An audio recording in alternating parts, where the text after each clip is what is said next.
আমরা ক্ষমতা থেকে চলে গেছে আজকে 35 বছর।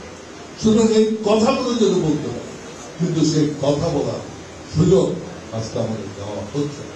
আমরা যদি কোথাও বাইরে সভা করতে চাই, সেই সভার পারমিশন দেওয়া। আমরা যদি কোথাও কোন অনুষ্ঠান করতে যাই, সেটা আমাদের করতে দেওয়া। অর্থাৎ আজকে হোসেন মাহমুদের সাথ 33 বছর এইভাবে আপনার রাজনীতি করতে দেওয়া হয়। অনেকে বলে যে জাতীয় পার্টি কেন শক্তিশালী হয়, জাতীয় পার্টিকে আমি জানি না কেন সবসময় চেষ্টা করা হয়েছে জাতীয় পার্টিকে ধরে রাখা, বেঁধে রাখার জন্য।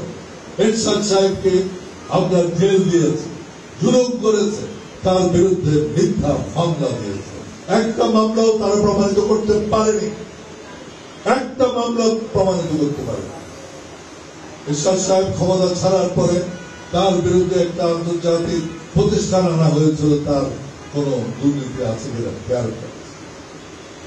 এরশাদ সাহেব বলেছিলেন বিদেশে আপনার কোটি পাউন্ড দরকার নাই, লক্ষ পাউন্ড দরকার নাই, একটা পাউন্ড যদি কোথাও পান, কোন অ্যাকাউন্ট যদি আমার থাকে, আমি ইয়ে করব, রাজনীতি করব। এবং তারা করতে পারেন।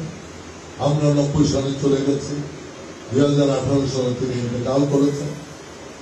কত, অর্থাৎ 28টা বছর গেছে, কিন্তু সেই তাকে দোষী প্রমাণিত করতে পারে। আজকে ঠিক সেইভাবে আমাদের বিরুদ্ধে আজকে অনেক মিথ্যা মামলা করা। তারা জানেন এইগুলো মিথ্যা মামলা, কিন্তু সেই মিথ্যা মামলাগুলো উঠানো হচ্ছে এবং ইচ্ছা করে হচ্ছে, যাতে জাতীয় পার্টি রাজনীতি করতে না পারে। জাতীয় পার্টিকে একদিকে তারা বন্ধ করতে পারছে না, নিষিদ্ধ ঘোষণা করতে পারছে না, তাই তারা চেষ্টা করছে আমাদের বিরুদ্ধে মিথ্যা মামলাগুলো রেখে যাতে আমরা রাজনীতি করতে পারি।